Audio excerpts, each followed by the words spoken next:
بسم الله الرحمن الرحيم. ألف لام ميم. ذلك الكتاب لا ريب فيه هدى للمتقين الذين يؤمنون بالغيب ويقيمون الصلاة ومما رزقناهم ينفقون والذين يؤمنون بما أنزل إليك وما أنزل من قبلك وبالآخرة هم يوقنون أولئك على هدى من ربهم وأولئك هم المفلحون.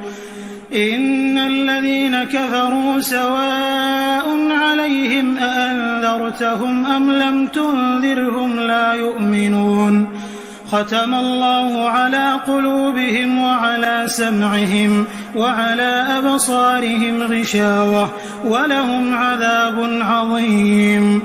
ومن الناس من يقول آمنا بالله وباليوم الآخر وما هم بمؤمنين يخادعون الله والذين آمنوا وما يخدعون إلا أنفسهم وما يشعرون. في قلوبهم مرض فزادهم الله مرضا ولهم عذاب أليم بما كانوا يكذبون. وإذا قيل لهم لا تفسدوا في الأرض قالوا إنما نحن مصلحون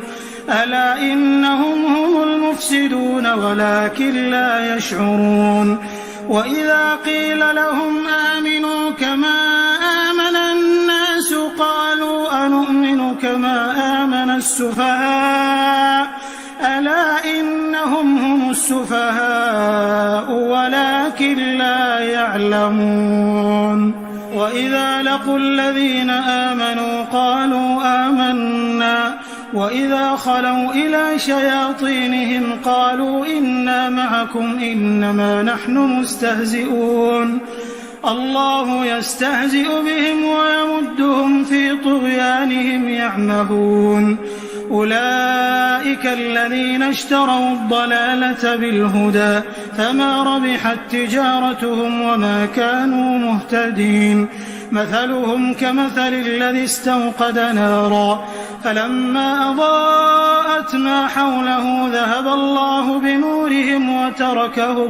وتركهم في ظلمات لا يبصرون. صم بكم عمي فهم لا يرجعون. أو كصيب من السماء فيه ظلمات ورعد وبرق يجعلون أصابعهم في آذانهم من الصواعق حذر الموت والله محيط بالكافرين. يكاد البرق يخطف أبصارهم كلما أضاء لهم مشوا فيه وإذا أظلم عليهم قاموا ولو شاء الله لذهب بسمعهم وأبصارهم إن الله على كل شيء قدير. يا أيها الناس اعبدوا ربكم الذي خلقكم والذين من قبلكم لعلكم تتقون الذي جعل لكم الأرض فراشا والسماء بناء وأنزل من السماء ماء فأخرج به من الثمرات رزقا لكم فلا تجعلوا لله أندادا وأنتم تعلمون. وإن كنتم في ريب مما نزلنا على عبدنا فأتوا بسورة من مثله وادعوا شهداءكم من دون الله إن كنتم صادقين.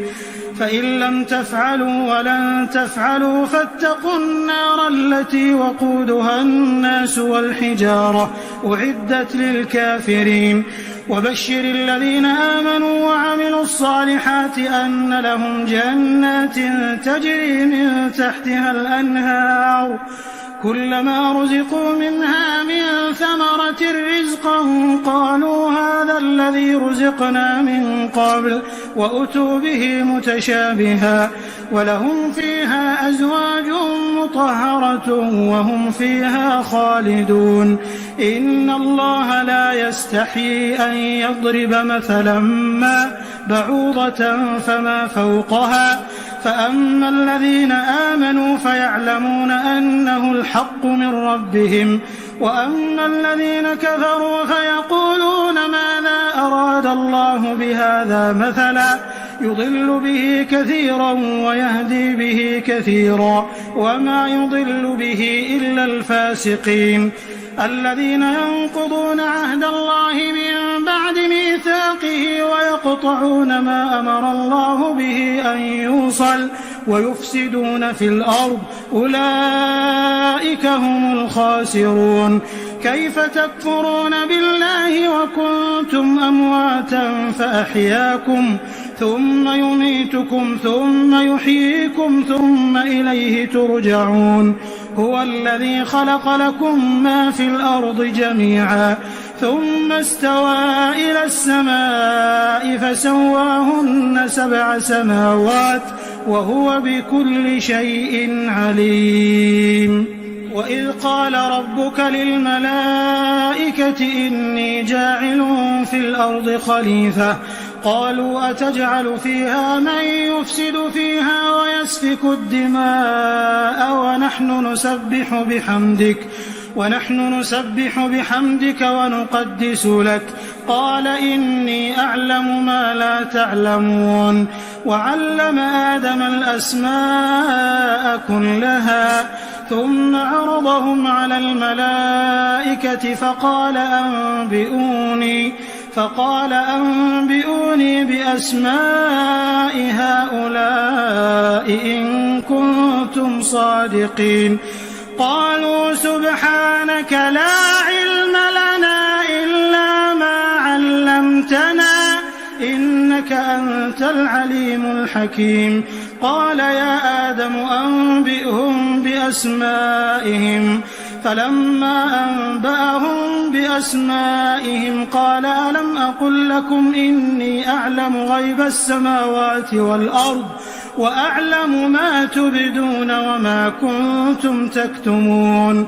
وإذ قلنا للملائكة اسجدوا لآدم فسجدوا إلا إبليس أبى واستكبر وكان من الكافرين وقلنا يا آدم اسكن أنت وزوجك الجنة وكلا منها رغدا حيث شئتما ولا تقربا هذه الشجرة فتكونا من الظالمين فأزلهما الشيطان عنها فأخرجهما مما كانا فيه وقلنا اهبطوا بعضكم لبعض عدو ولكم في الأرض مستقر ومتاع إلى حين فتلقى آدم من ربه كلمات فتاب عليه إنه هو التواب الرحيم قلنا اهبطوا منها جميعا فإما يأتينكم مني هدى فمن تبع هداي فلا خوف عليهم ولا هم يحزنون والذين كفروا وكذبوا بآياتنا أولئك أصحاب النار هم فيها خالدون يا بني إسرائيل اذكروا نعمتي التي أنعمت عليكم وأوفوا بعهدي أوف بعهدكم وإياي فارهبون وآمنوا بما أنزلت مصدقا لما معكم ولا تكونوا أول كافر به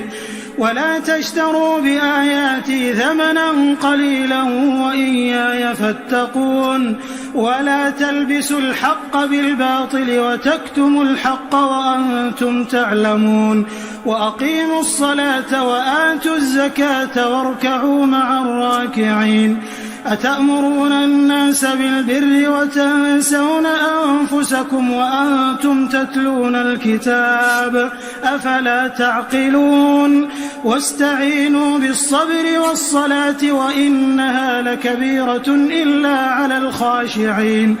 الذين يظنون أنهم ملاقو ربهم وأنهم إليه راجعون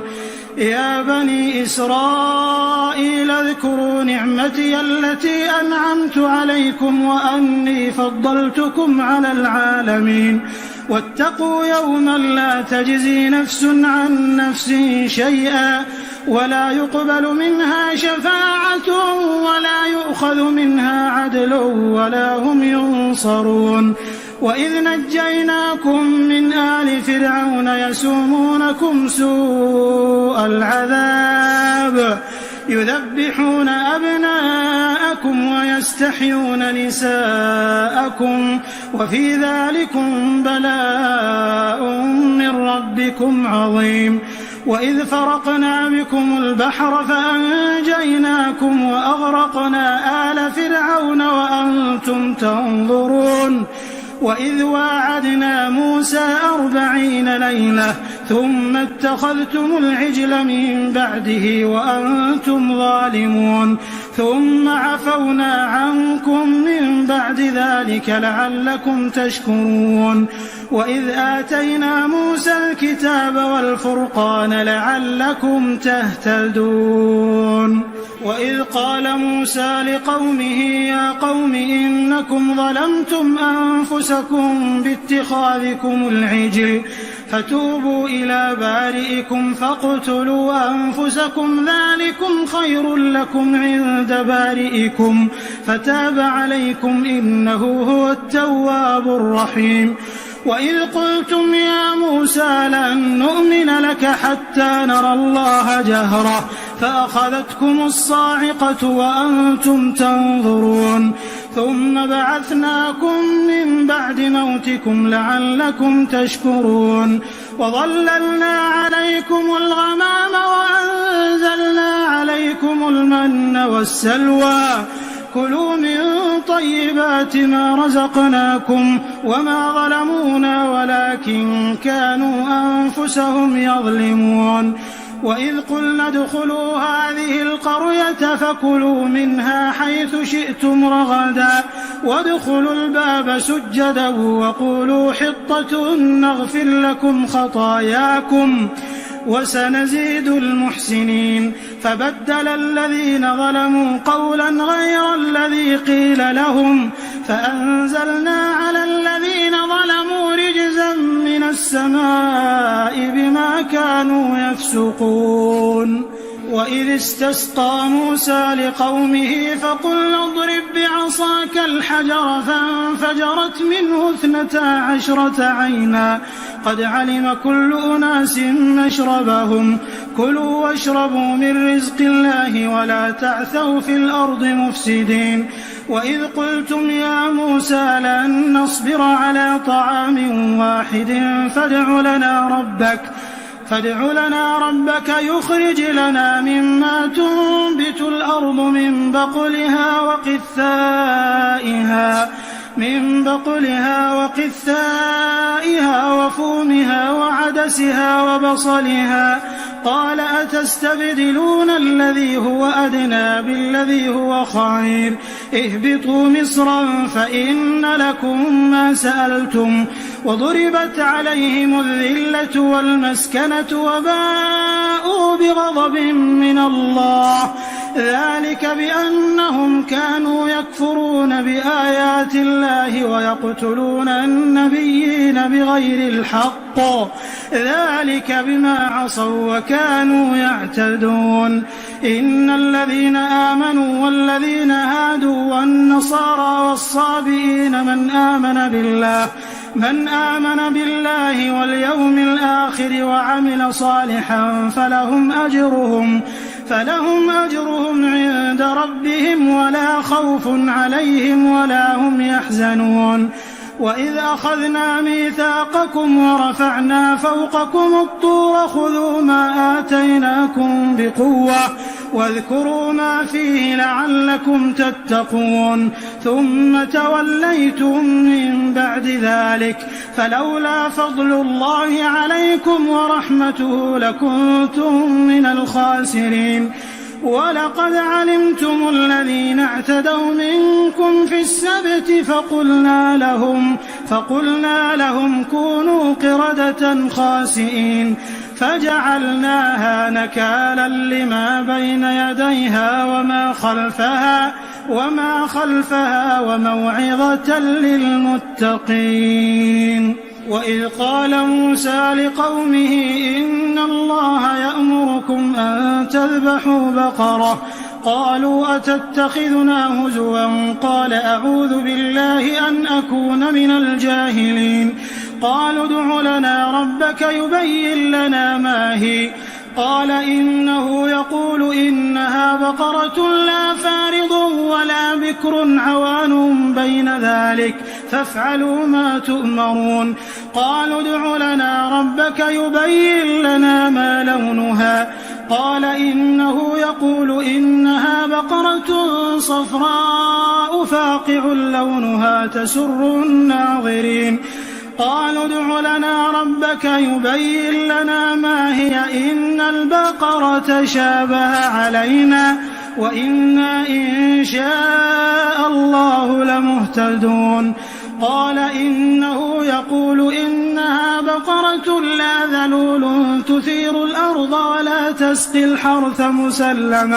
مسلمة لا شية فيها قالوا الآن جئت بالحق فذبحوها وما كادوا يفعلون وإذ قتلتم نفسا فادارأتم فيها والله مخرج ما كنتم تكتمون فقلنا اضربوه ببعضها كذلك يحيي الله الموتى ويريكم آياته لعلكم تعقلون ثم قست قلوبكم من بعد ذلك فهي كالحجارة أو أشد قسوة وإن من الحجارة لما يتفجر منه الأنهار وإن منها لما يشقق فيخرج منه الماء وإن منها لما يهبط من خشية الله وما الله بغافل عما تعملون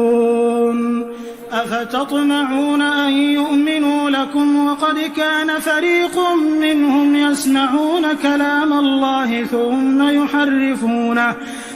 يحرفونه من بعد ما عقلوه وهم يعلمون وإذا لقوا الذين آمنوا قالوا آمنا وإذا خلا بعضهم إلى بعض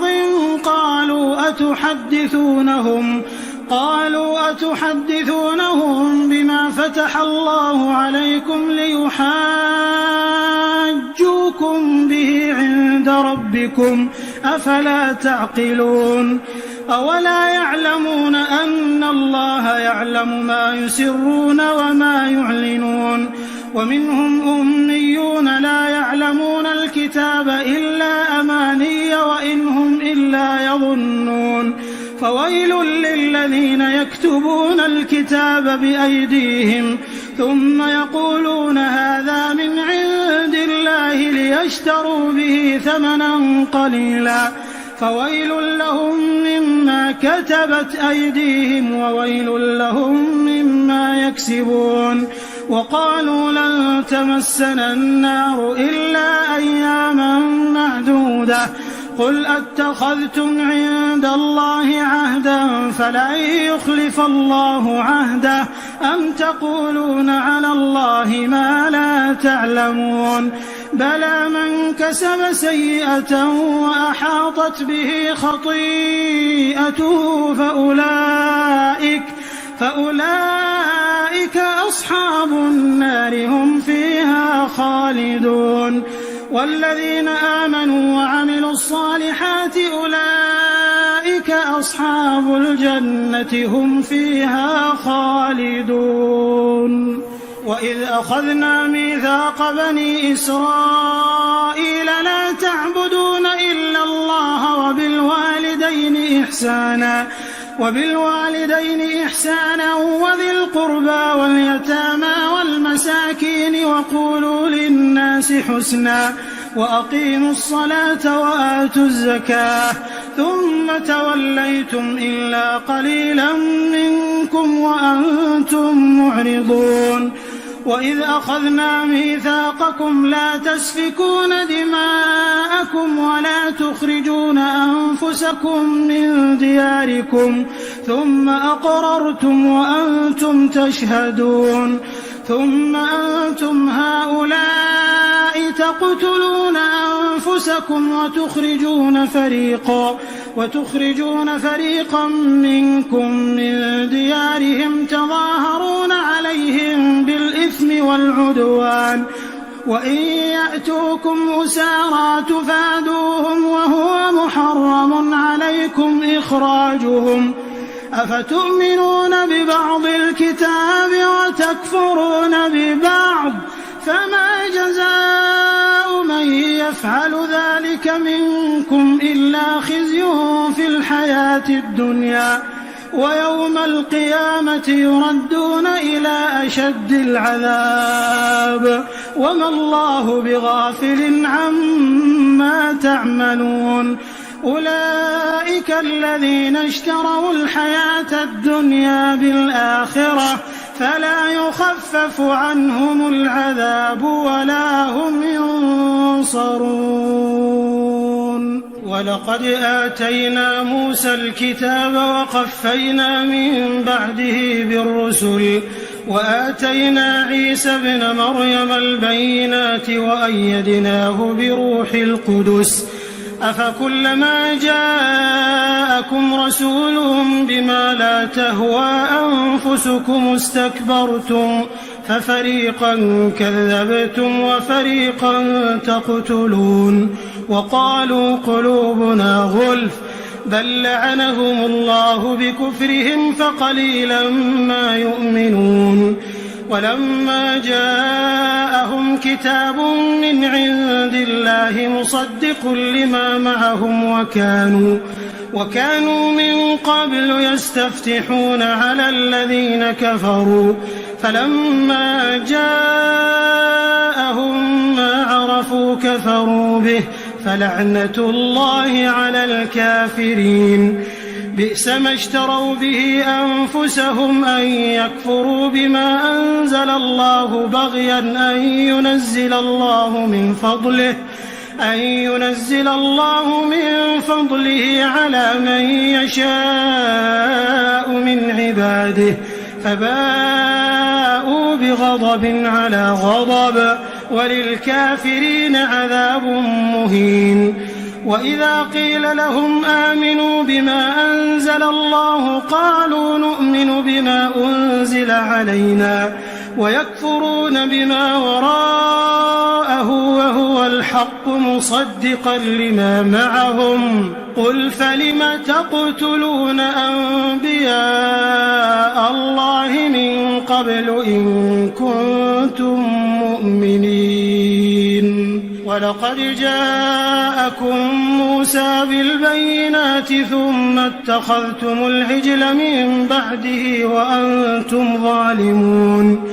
وإذ أخذنا ميثاقكم ورفعنا فوقكم الطور خذوا ما آتيناكم بقوة واسمعوا قالوا سمعنا وعصينا وأشربوا في قلوبهم العجل بكفرهم قل بئس ما يأمركم به إيمانكم إن كنتم مؤمنين قل إن كانت لكم الدار الآخرة عند الله خالصة من دون الناس فتمنوا الموت إن كنتم صادقين ولن يتمنوه أبدا بما قدمت أيديهم والله عليم بالظالمين ولتجدنهم أحرص الناس على حياة ومن الذين أشركوا يود أحدهم لو يعمر 1000 سنة وما هو بمزحزحه من العذاب أن يعمر والله بصير بما يعملون قل من ميكال فإنه نزله على قلبك بإذن الله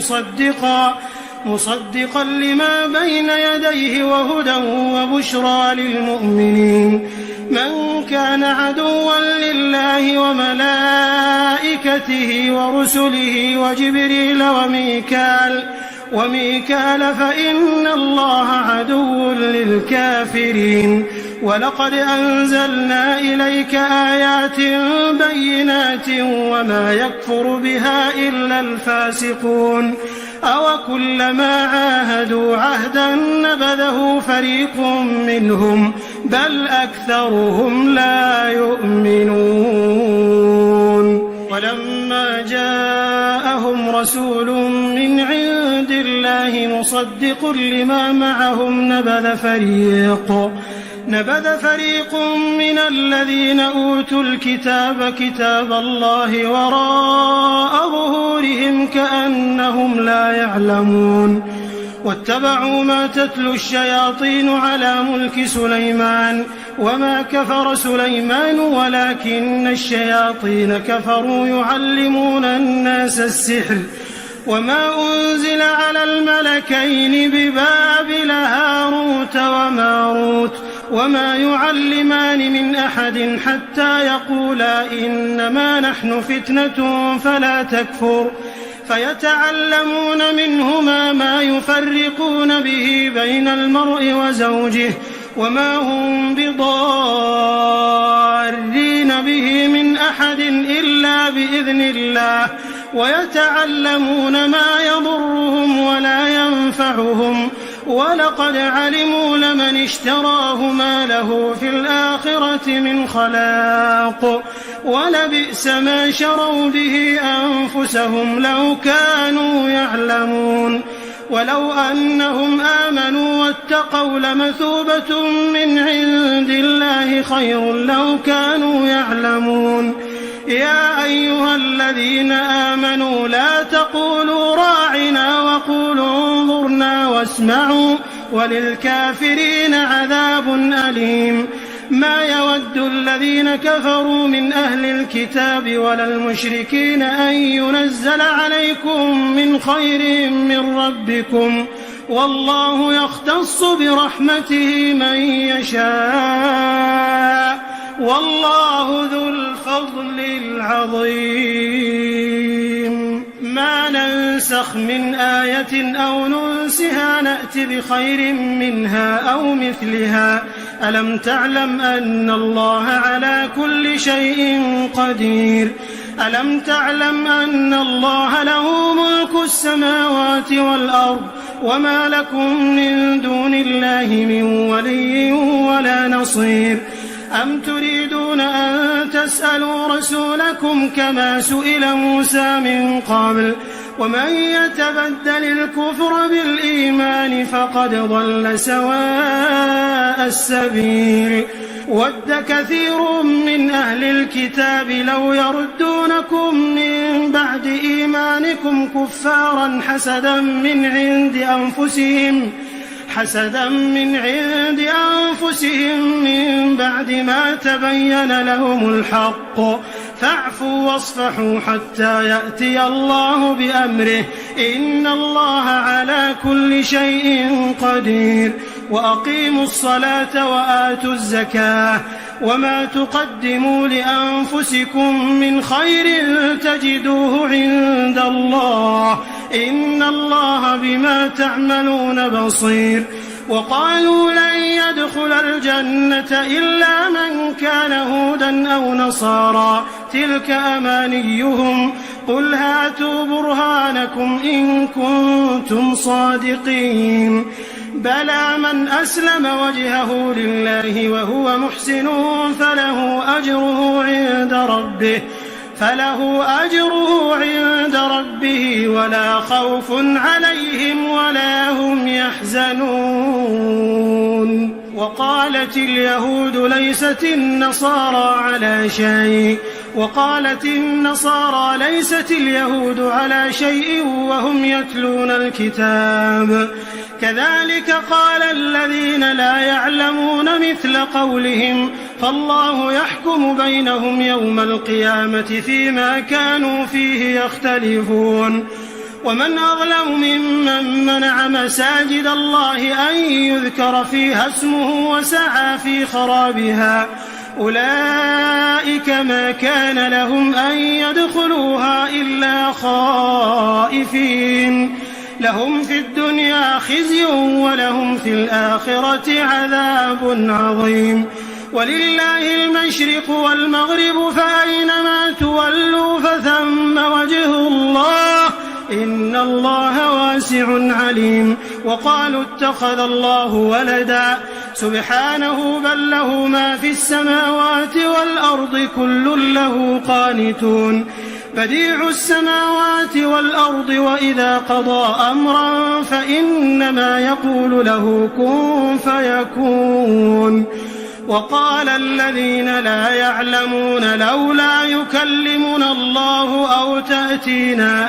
آية كذلك قال الذين من قبلهم مثل قولهم تشابهت قلوبهم قد بينا الآيات لقوم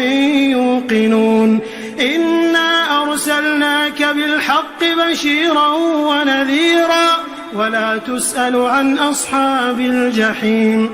ولن ترضى عنك اليهود ولا النصارى حتى تتبع ملتهم قل إن هدى الله هو الهدى ولئن اتبعت أهواءهم بعد الذي جاءك من العلم ما لك من الله من ولي ولا نصير الذين آتيناهم الكتاب يتلونه حق تلاوته أولئك يؤمنون به ومن يكفر به فأولئك هم الخاسرون يا بني إسرائيل اذكروا نعمتي التي أنعمت عليكم وأني فضلتكم على العالمين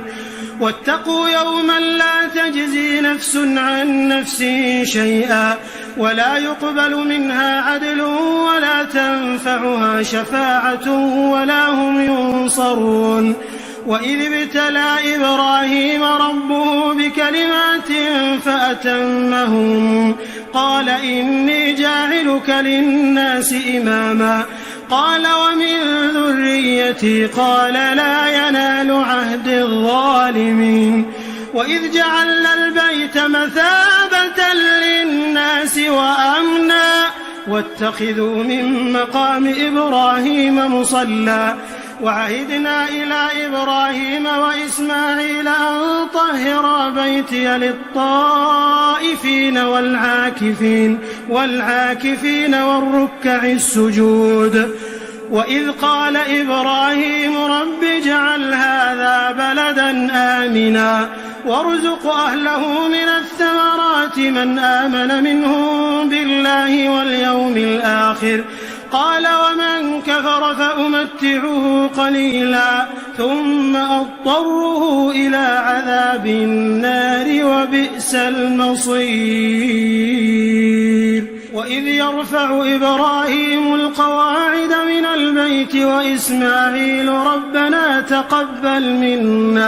ربنا تقبل منا إنك أنت السميع العليم ربنا واجعلنا مسلمين لك ومن ذريتنا أمة مسلمة لك وأرنا مناسكنا وتب علينا إنك أنت التواب الرحيم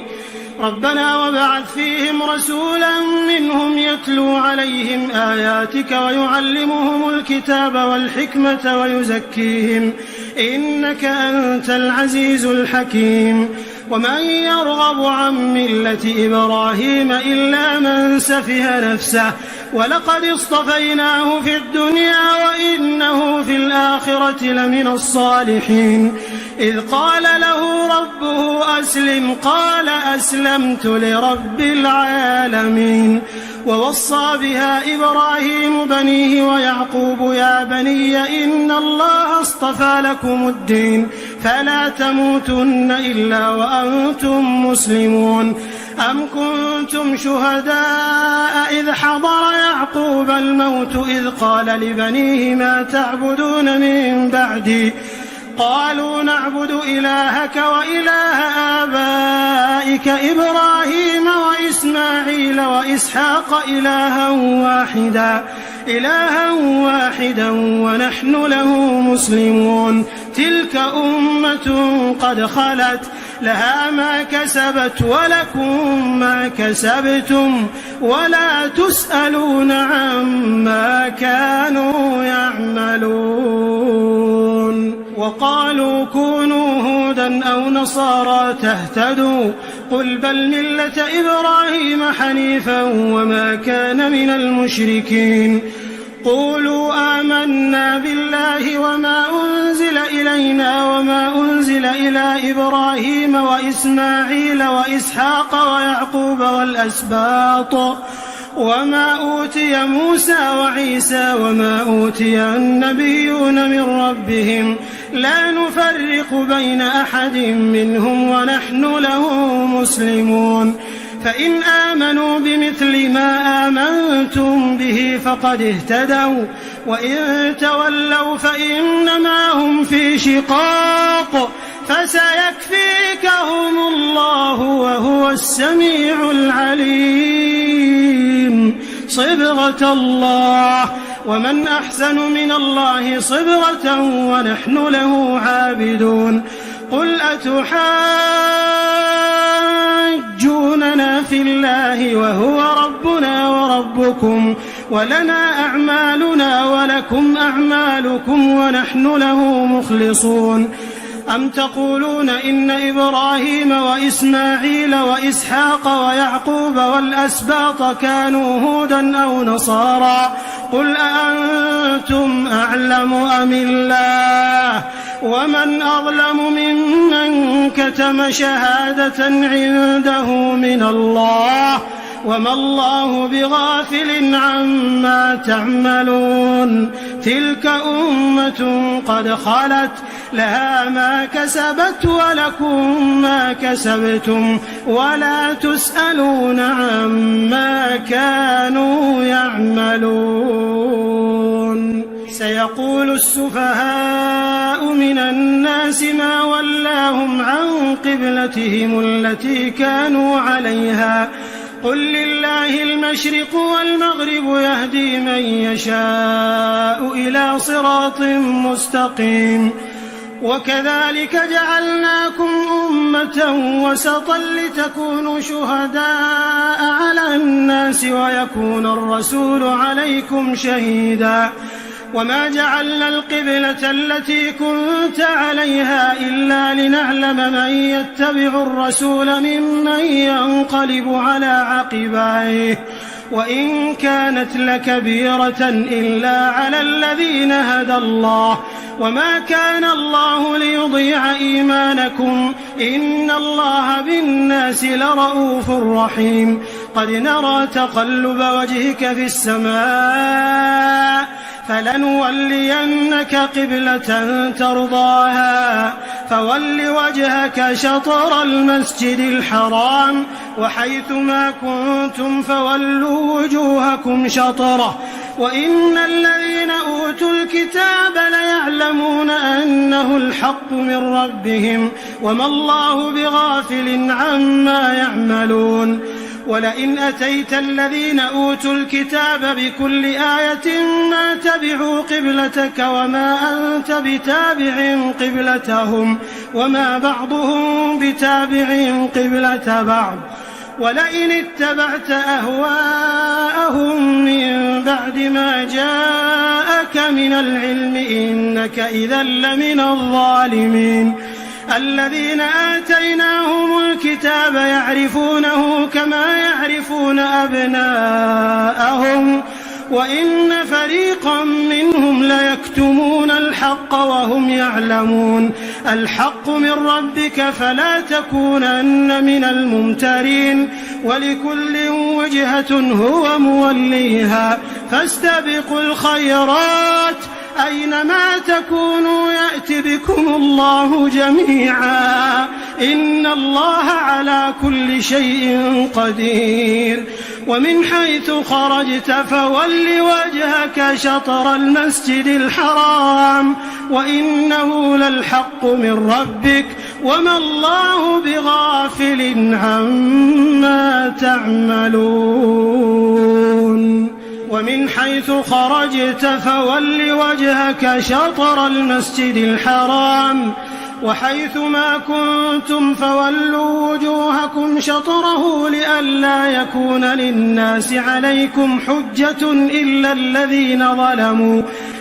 الذين ظلموا منهم فلا تخشوهم واخشوني ولأتم نعمتي عليكم ولعلكم تهتدون كما أرسلنا فيكم رسولا منكم يتلو عليكم آياتنا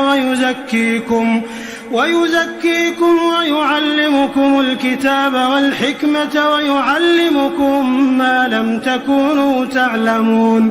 فاذكروني أذكركم واشكروا لي ولا تكفرون يا أيها الذين آمنوا استعينوا بالصبر والصلاة إن الله مع الصابرين ولا تقولوا لمن يقتل في سبيل الله أموات بل أحياء ولكن لا تشعرون ولنبلونكم بشيء من الخوف والجوع ونقص من الأموال والأنفس والثمرات وبشر الصابرين الذين إذا أصابتهم مصيبة قالوا إنا لله وإنا إليه راجعون أولئك عليهم صلوات من ربهم ورحمة وأولئك هم المهتدون إن الصفا والمروة من شعائر الله فمن حج البيت أو اعتمر فلا جناح عليه أن يطوف بهما ومن تطوع خيرا فإن الله شاكر عليم إن الذين يكتمون ما أنزلنا من البينات والهدى من بعد ما بيناه للناس في الكتاب أولئك يلعنهم الله ويلعنهم اللاعنون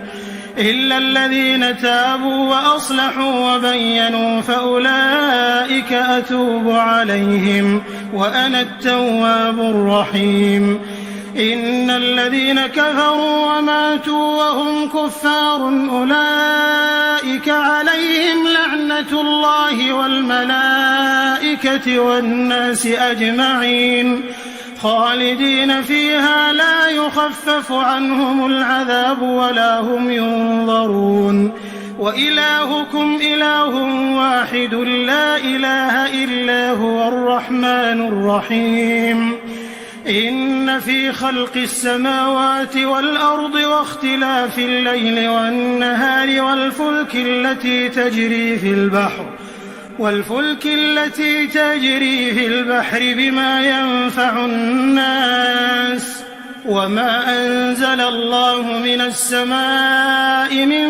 ماء فأحيا به الأرض بعد موتها وبث فيها من كل دابة وتصريف الرياح والسحاب المسخر بين السماء والأرض لآيات لقوم يعقلون ومن الناس من يتخذ من دون الله أندادا يحبونهم كحب الله والذين آمنوا أشد حبا لله ولو يرى الذين ظلموا إذ يرون العذاب أن القوة لله جميعا وأن الله شديد العذاب إذ تبرأ الذين اتبعوا من الذين اتبعوا ورأوا العذاب وتقطعت بهم الأسباب وقال الذين اتبعوا لو أن لنا كرة فنتبرأ منهم كما تبرأوا منا كذلك يريهم الله أعمالهم حسرات عليهم وما هم بخارجين من النار يا أيها الناس كلوا مما في الأرض حلالا طيبا ولا تتبعوا خطوات الشيطان إنه لكم عدو مبين إنما يأمركم بالسوء والفحشاء وأن تقولوا على الله ما لا تعلمون وإذا قيل لهم اتبعوا ما أنزل الله قالوا بل نتبع ما ألفينا عليه آباءنا أولو كان آباؤهم لا يعقلون شيئا ولا يهتدون ومثل الذين كفروا كمثل الذي ينعق بما لا يسمع إلا دعاء ونداء صم بكم عمي فهم لا يعقلون يا أيها الذين آمنوا كلوا من طيبات ما رزقناكم واشكروا لله إن كنتم إياه تعبدون إنما حرم عليكم الميتة والدم ولحم الخنزير وما أهل به لغير الله فمن اضطر غير باغ ولا عاد فلا إثم عليه إن الله غفور رحيم إن الذين يكتمون ما أنزل الله من الكتاب ويشترون به ثمنا قليلا أولئك ما يأكلون في بطونهم إلا النار ولا يكلمهم الله يوم القيامة ولا يزكيهم ولهم عذاب أليم أولئك الذين اشتروا الضلالة بالهدى والعذاب بالمغفرة فما أصبرهم على النار ذلك بأن الله نزل الكتاب بالحق وإن الذين اختلفوا في الكتاب لفي شقاق بعيد ليس البر أن تولوا وجوهكم قبل المشرق والمغرب ولكن البر من آمن بالله واليوم الآخر والملائكة والكتاب والنبيين وآتى المال على حبه ذوي القربى واليتامى والمساكين وابن السبيل والسائلين وفي الرقاب وأقام الصلاة وآتى الزكاة والموفون بعهدهم إذا عاهدوا والصابرين في البأساء والضراء وحين البأس أولئك الذين صدقوا وأولئك هم المتقون يا أيها الذين آمنوا كتب عليكم القصاص في القتلى الحر بالحر والعبد بالعبد والأنثى بالأنثى فمن عفي له من أخيه شيء فاتباع بالمعروف وأداء إليه بإحسان ذلك تخفيف من ربكم ورحمة فمن اعتدى بعد ذلك فله عذاب أليم ولكم في القصاص حياة يا أولي الألباب لعلكم تتقون كتب عليكم إذا حضر أحدكم الموت إن ترك خيرا الوصية للوالدين والأقربين بالمعروف حقا على المتقين فمن بدله بعدما سمعه فإنما إثمه على الذين يبدلونه إن الله سميع عليم فمن خاف من موص جنفا أو إثما فأصلح بينهم فلا إثم عليه إن الله غفور رحيم يا أيها الذين آمنوا كتب عليكم الصيام كما كتب على الذين من قبلكم لعلكم تتقون أياما معدودات فمن كان منكم مريضا أو على سفر فعدة من أيام أخر وعلى الذين يطيقونه فدية طعام مسكين فمن تطوع خيرا فهو خير له وأن تصوموا خير لكم إن كنتم تعلمون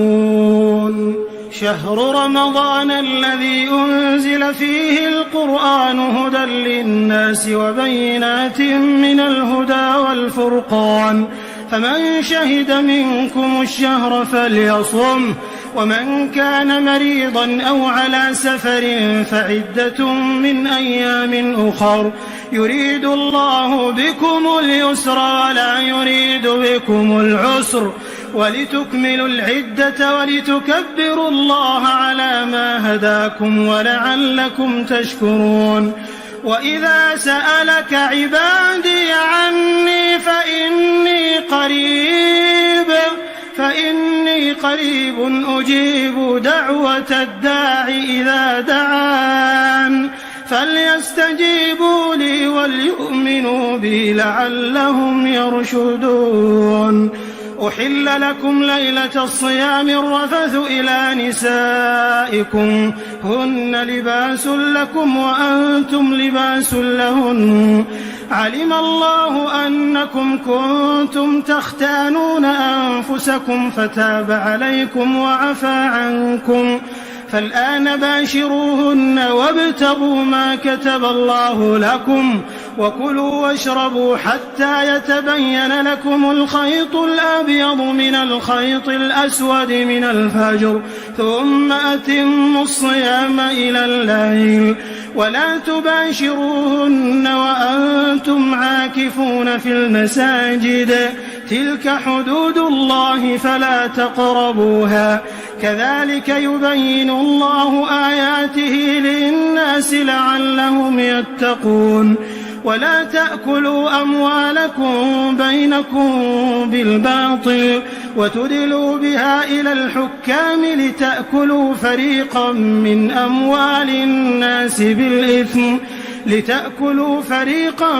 أموال الناس بالإثم وأنتم تعلمون يسألونك عن الأهلة قل هي مواقيت للناس والحج وليس البر بأن تأتوا البيوت من ظهورها ولكن البر من اتقى وأتوا البيوت من أبوابها واتقوا الله لعلكم تفلحون وقاتلوا في سبيل الله الذين يقاتلونكم ولا تعتدوا إن الله لا يحب المعتدين وقتلوهم حيث ثقفتموهم وأخرجوهم من حيث أخرجوكم والفتنة أشد من القتل ولا تقاتلوهم عند المسجد الحرام حتى يقاتلوكم فيه فإن قاتلوكم فاقتلوهم كذلك جزاء الكافرين فإن انتهوا فإن الله غفور رحيم وقاتلوهم حتى لا تكون فتنة ويكون الدين لله فإن انتهوا فلا عدوان إلا على الظالمين الشهر الحرام بالشهر الحرام والحرمات قصاص فمن اعتدى عليكم فاعتدوا عليه بمثل ما اعتدى عليكم واتقوا الله واعلموا أن الله مع المتقين وأنفقوا في سبيل الله ولا تلقوا بأيديكم إلى التهلكة وأحسنوا إن الله يحب المحسنين وأتموا الحج والعمرة لله فإن أحصرتم فما استيسر من الهدي ولا تحلقوا رؤوسكم حتى يبلغ الهدي محله فمن كان منكم مريضا أو به أذى من رأسه ففدية من صيام أو صدقة أو نسك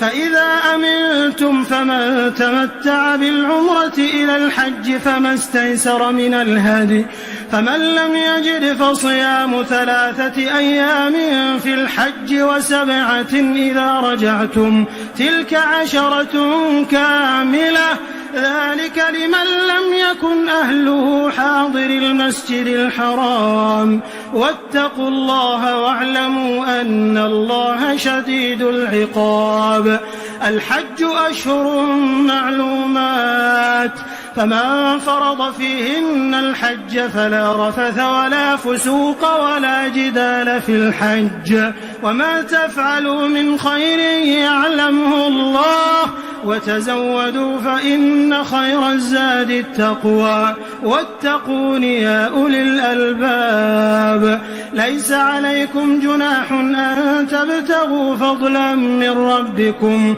فإذا أفضتم من عرفات فاذكروا الله عند المشعر الحرام واذكروه كما هداكم وإن كنتم من قبله لمن الضالين ثم أفيضوا من حيث أفاض الناس واستغفروا الله إن الله غفور رحيم فإذا قضيتم مناسككم فاذكروا الله كذكركم آباءكم أو أشد ذكرا فمن الناس من يقول ربنا آتنا في الدنيا وما له في الآخرة من خلاق ومنهم من يقول ربنا آتنا في الدنيا حسنة وفي الآخرة حسنة وقنا عذاب النار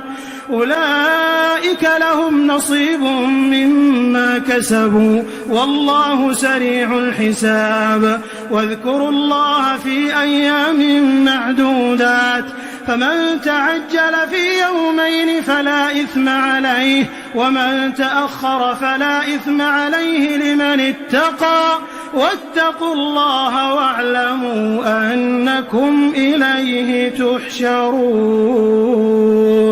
ومن الناس من يعجبك قوله في الحياة الدنيا ويشهد الله على ما في قلبه وهو ألد الخصام وإذا تولى سعى في الأرض ليفسد فيها ويهلك الحرث والنسل والله لا يحب الفساد وإذا قيل له اتق الله أخذته العزة بالإثم فحسبه جهنم ولبئس المهاد ومن الناس من يشري نفسه ابتغاء مرضات الله والله رؤوف بالعباد يا أيها الذين آمنوا ادخلوا في السلم كافة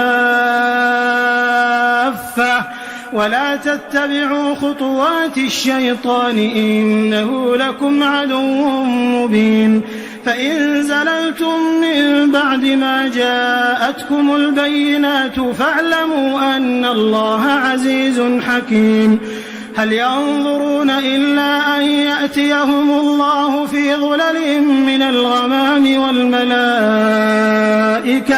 وقضي الأمر وإلى الله ترجع الأمور سل بني إسرائيل كم آتيناهم من آية بينة ومن يبدل نعمة الله من بعد ما جاءته فإن الله شديد العقاب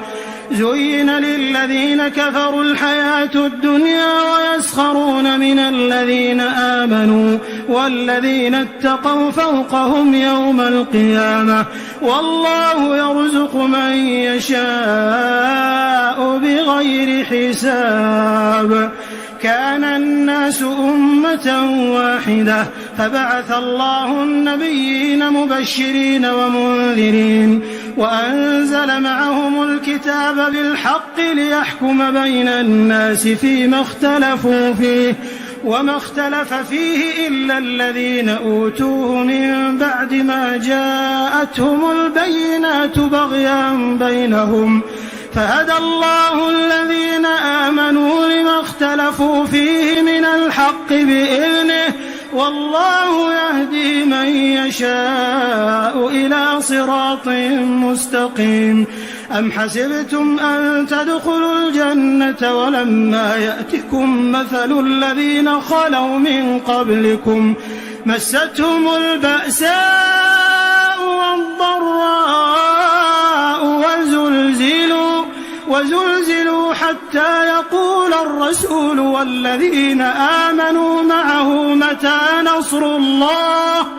ألا إن نصر الله قريب.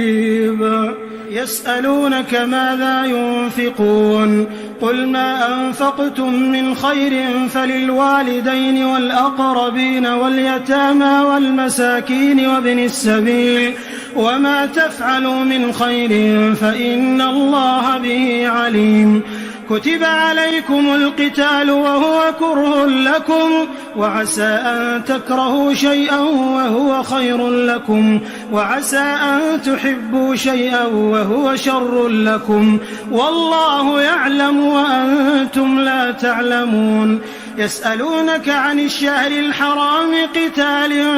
فيه قل قتال فيه كبير وصد عن سبيل الله وكفر به والمسجد الحرام وإخراج أهله منه أكبر عند الله والفتنة أكبر من القتل ولا يزالون يقاتلونكم حتى يردوكم عن دينكم إن استطاعوا ومن يرتد منكم عن دينه فيمت وهو كافر فأولئك حبطت أعمالهم في الدنيا والآخرة وأولئك أصحاب النار هم فيها خالدون. إن الذين آمنوا والذين هاجروا وجاهدوا في سبيل الله أولئك يرجون رحمة الله والله غفور رحيم. يسألونك عن الخمر والميسر قل فيهما إثم كبير ومنافع للناس وإثمهما أكبر من نفعهما ويسألونك ماذا ينفقون قل العفو كذلك يبين الله لكم الآيات لعلكم تتفكرون في الدنيا والآخرة. ويسألونك عن اليتامى قل إصلاح لهم خير وإن تخالطوهم فإخوانكم والله يعلم المفسد من المصلح ولو شاء الله لأعنتكم إن الله عزيز حكيم. ولا تنكحوا المشركات حتى يؤمنوا ولأمة مؤمنة خير من مشركة ولو أعجبتكم ولا تنكحوا المشركين حتى يؤمنوا ولعبد مؤمن خير من مشرك ولو أعجبكم أولئك يدعون إلى النار والله يدعو إلى الجنة والمغفرة بإذنه ويبين آياته للناس لعلهم يتذكرون. ويسألونك عن المحيض قل هو أذى فاعتزلوا النساء في المحيض ولا تقربوهن حتى يطهرن فإذا تطهرن فأتوهن من حيث أمركم الله إن الله يحب التوابين ويحب المتطهرين. نساؤكم حرث لكم فأتوا حرثكم أنى شئتم وقدموا لأنفسكم واتقوا الله واعلموا أنكم ملاقوه وبشر المؤمنين. ولا تجعلوا الله عرضة لأيمانكم أن تبروا وتتقوا وتصلحوا بين الناس والله سميع عليم. لا يؤاخذكم الله باللغو في أيمانكم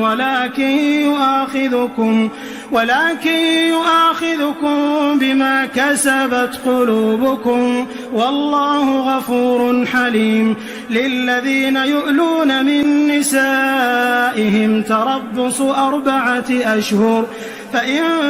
فاءوا فإن الله غفور رحيم. وإن عزموا الطلاق فإن الله سميع عليم. والمطلقات يتربصن بأنفسهن 3 قروء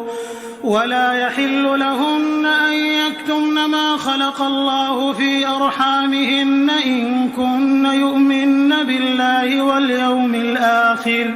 وبعولتهن أحق بردهن في ذلك إن أرادوا إصلاحا ولهن مثل الذي عليهن بالمعروف وللرجال عليهن درجة والله عزيز حكيم. الطلاق 2 فإمساك بمعروف أو تسريح بإحسان. ولا يحل لكم أن تأخذوا مما آتيتموهن شيئا إلا أن يخافا ألا يقيما حدود الله. فإن خفتم ألا يقيما حدود الله فلا جناح عليهما فيما افتدت به. تلك حدود الله فلا تعتدوها ومن يتعد حدود الله فأولئك هم الظالمون. فإن طلقها فلا تحل له من بعد حتى تنكح زوجا غيره. فإن طلقها فلا جناح عليهما أن يتراجعا إن ظنا أن يقيما حدود الله وتلك حدود الله يبينها لقوم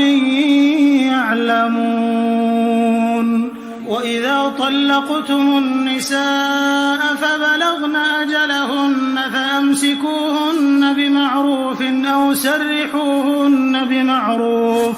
ولا تمسكوهن ضرارا لتعتدوا ومن يفعل ذلك فقد ظلم نفسه. ولا تتخذوا آيات الله هزوا واذكروا نعمة الله عليكم وما أنزل عليكم من الكتاب والحكمة يعظكم به واتقوا الله واعلموا أن الله بكل شيء عليم. وإذا طلقتم النساء فبلغن أجلهن فلا تعضلوهن أن ينكحن أزواجهن إذا تراضوا بينهم بالمعروف. ذلك يوعظ به من كان منكم يؤمن بالله واليوم الآخر ذلكم أزكى لكم وأطهر والله يعلم وأنتم لا تعلمون. والوالدات يرضعن أولادهن حولين كاملين لمن أراد أن يتم الرضاعة وعلى المولود له رزقهن وكسوتهن بالمعروف لا تكلف نفس إلا وسعها. لا تضار والدة بولدها ولا مولود له بولده وعلى الوارث مثل ذلك. فإن أرادا فصالا عن تراض منهما وتشاور فلا جناح عليهما. وإن أردتم أن تسترضعوا أولادكم فلا جناح عليكم إذا سلمتم ما آتيتم بالمعروف واتقوا الله واعلموا أن الله بما تعملون بصير. والذين يتوفون منكم ويذرون أزواجا يتربصن بأنفسهن 4 أشهر وعشرا فإذا بلغن أجلهن فلا جناح عليكم فيما فعلن في أنفسهن بالمعروف والله بما تعملون خبير ولا جناح عليكم فيما عرضتم به من خطبة النساء أو أكننتم في أنفسكم علم الله أنكم ستذكرونهن ولكن لا تواعدوهن سرا إلا أن تقولوا قولا معروفا ولا تعزموا عقدة النكاح حتى يبلغ الكتاب أجله واعلموا أن الله يعلم ما في أنفسكم فاحذروه واعلموا أن الله غفور حليم لا جناح عليكم إن طلقتم النساء ما لم تمسوهن أو تفرضوا لهن فريضة ومتعوهن على الموسع قدره وعلى المقتر قدره متاعا بالمعروف حقا على المحسنين وإن طلقتموهن من قبل أن تمسوهن وقد فرضتم لهن فريضة فنصف ما فرضتم إلا أن يعفون أو يعفو الذي بيده عقدة النكاح وأن تعفوا أقرب للتقوى ولا تنسوا الفضل بينكم إن الله بما تعملون بصير حافظوا على الصلوات والصلاة الوسطى وقوموا لله قانتين فإن خفتم فرجالا أو ركبانا فإذا أمنتم فاذكروا الله كما علمكم ما لم تكونوا تعلمون والذين يتوفون منكم ويذرون أزواجا وصية لأزواجهم متاعا إلى الحول غير إخراج فإن خرجن فلا جناح عليكم فيما فعلن في أنفسهن من معروف والله عزيز حكيم وللمطلقات متاع بالمعروف حقا على المتقين كذلك يبين الله لكم آياته لعلكم تعقلون ألم تر إلى الذين خرجوا من ديارهم وهم ألوف حذر الموت فقال لهم الله موتوا ثم أحياهم إن الله لذو فضل على الناس ولكن أكثر الناس لا يشكرون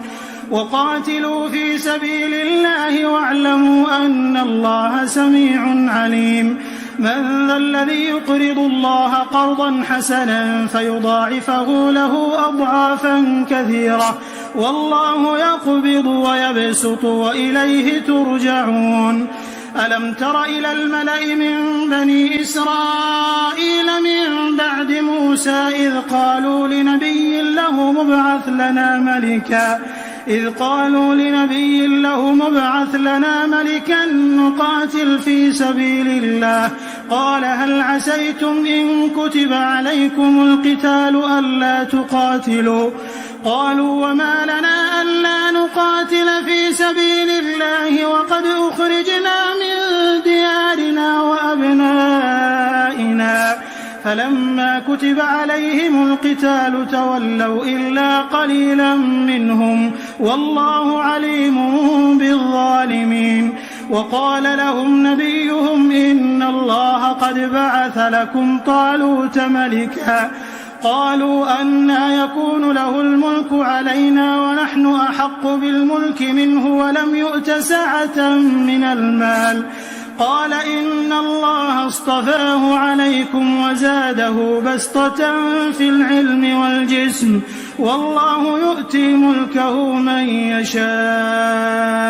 والله واسع عليم وقال لهم نبيهم إن آية ملكه أن يأتيكم التابوت فيه سكينة من ربكم وبقية مما ترك آل موسى وآل هارون تحمله الملائكة إن في ذلك لآية لكم إن كنتم مؤمنين. فلما فصل طالوت بالجنود قال إن الله مبتليكم بنهر فمن شرب منه فليس مني ومن لم يطعمه فإنه مني إلا من اغترف غرفة بيده فشربوا منه إلا قليلا منهم. فلما جاوزه هو والذين آمنوا معه قالوا لا طاقة لنا اليوم بجالوت وجنوده.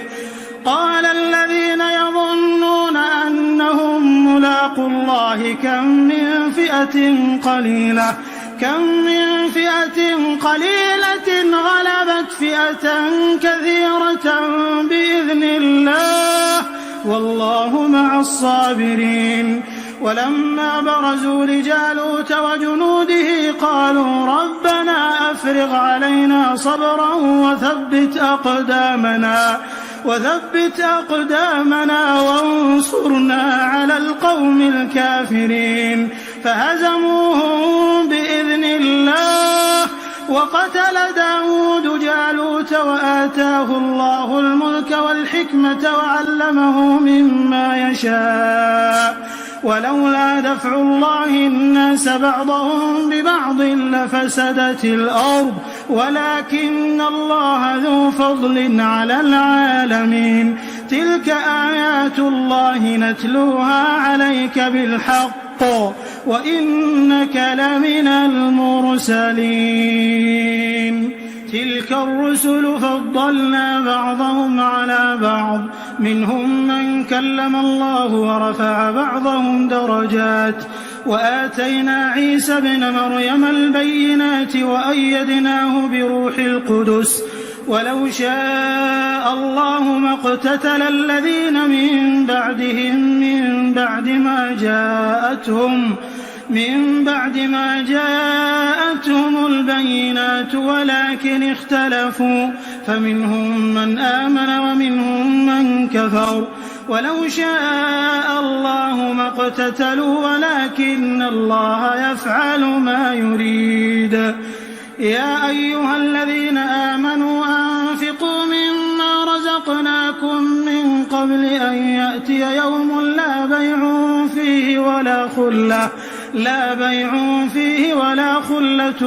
ولا شفاعة والكافرون هم الظالمون. الله لا إله إلا هو الحي القيوم لا تأخذه سنة ولا نوم له ما في السماوات وما في الأرض. من ذا الذي يشفع عنده إلا بإذنه يعلم ما بين أيديهم وما خلفهم ولا يحيطون بشيء من علمه إلا بما شاء.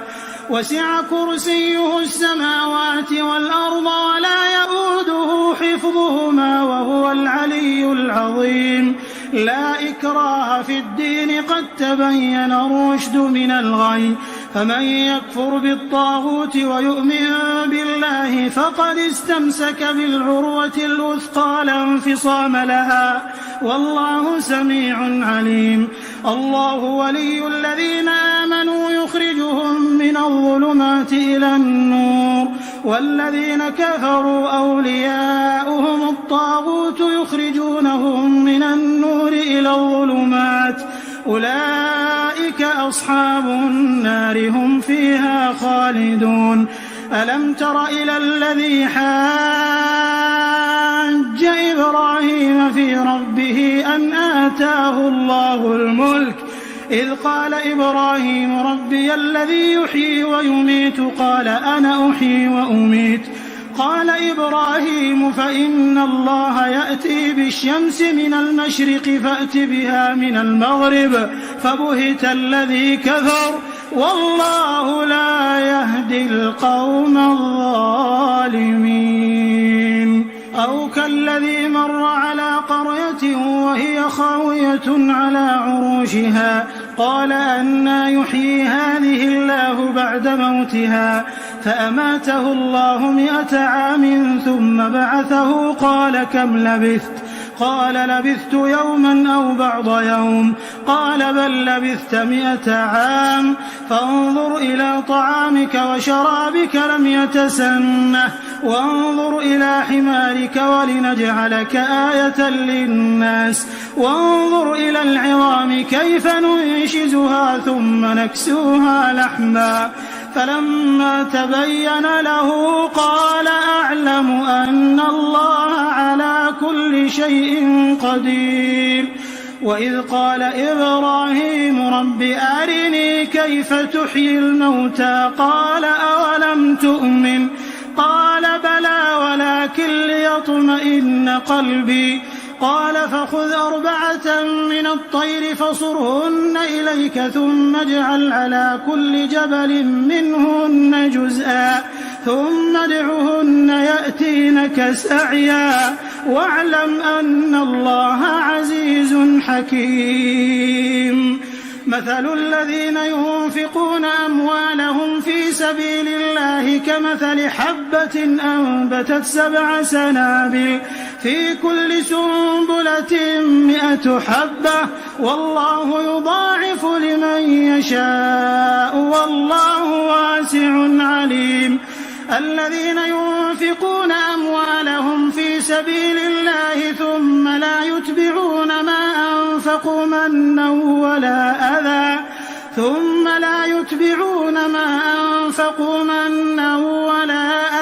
لهم أجرهم عند ربهم ولا خوف عليهم ولا هم يحزنون قول معروف ومغفرة خير من صدقة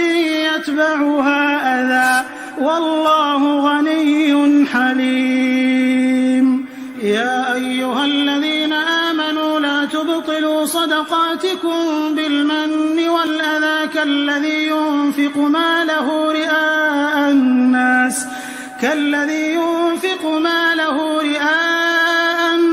ولا يؤمن بالله واليوم الآخر فمثله كمثل صفوان عليه تراب فأصابه وابل فتركه صلدا لا يقدرون على شيء مما كسبوا والله لا يهدي القوم الكافرين ومثل الذين ينفقون أموالهم ابتغاء مرضات الله وتثبيتا من أنفسهم كمثل جنة بربوة أصابها وابل فآتت أكلها ضعفين فإن لم يصبها وابل فطل والله بما تعملون بصير أيود أحدكم أن تكون له جنة من نخيل وأعناب تجري من تحتها الأنهار له فيها من كل الثمرات وأصابه الكبر وله ذرية ضعفاء فأصابها إعصار فيه نار فاحترقت كذلك يبين الله لكم الآيات لعلكم تتفكرون يا أيها الذين آمنوا أنفقوا من طيبات ما كسبتم ومما أخرجنا لكم من الأرض ولا تيمموا الخبيث منه تنفقون ولستم بآخذيه إلا أن تغمضوا فيه واعلموا أن الله غني حميد الشيطان يعدكم الفقر ويأمركم بالفحشاء والله يعدكم مغفرة منه وفضلا والله واسع عليم يؤتي الحكمة من يشاء ومن يؤت الحكمة فقد أوتي خيرا كثيرا وما يذكر إلا أولو الألباب وما أنفقتم من نفقة أو نذرتم من نذر فإن الله يعلمه وما للظالمين من أنصار إن تبدوا الصدقات فنعما هي وإن تخفوها وتؤتوها الفقراء فهو خير لكم ويكفر عنكم من سيئاتكم والله بما تعملون خبير. ليس عليك هداهم ولكن الله يهدي من يشاء وما تنفقوا من خير فلأنفسكم وما تنفقون إلا ابتغاء وجه الله وما تنفقوا من خير يوفى إليكم وأنتم لا تظلمون. للفقراء الذين أحصروا في سبيل الله لا يستطيعون ضربا في الأرض يحسبهم الجاهل أغنياء من التعفف تعرفهم بسيماهم لا يسألون الناس إلحافا وما تنفقوا من خير فإن الله به عليم. الذين ينفقون أموالهم بالليل والنهار سرا وعلانية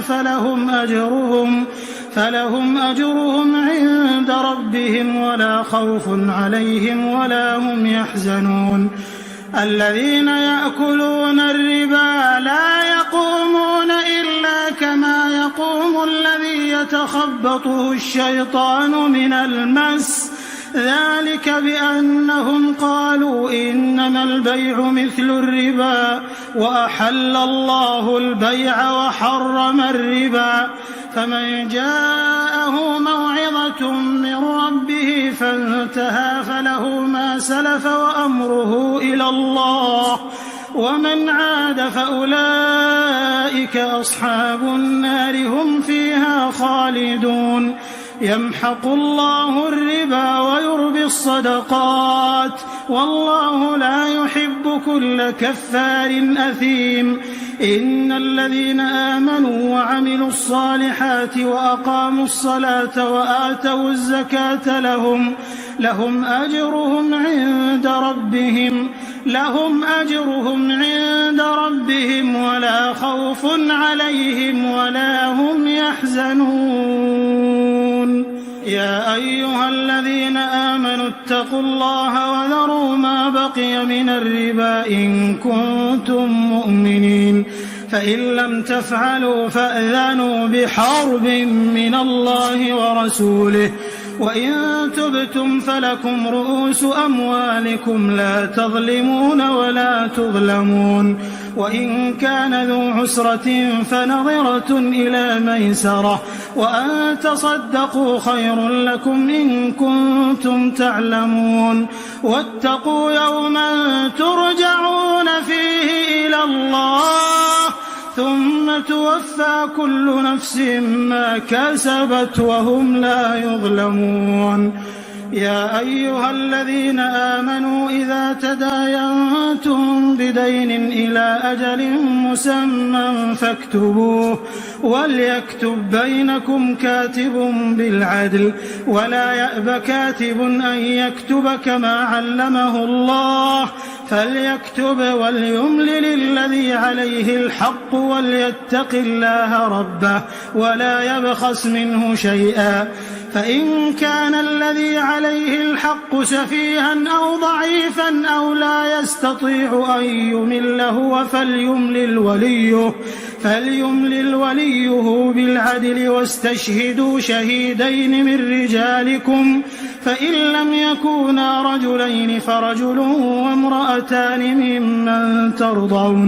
ممن ترضون من الشهداء أن تضل إحداهما فتذكر إحداهما الأخرى ولا يأبى الشهداء إذا ما دعوا ولا تسأموا أن تكتبوه صغيرا أو كبيرا إلى أجله ذلكم أقسط عند الله وأقوم للشهادة وأدنى ألا ترتابوا إلا أن تكون تجارة حاضرة تديرونها بينكم فليس عليكم جناح ألا تكتبوها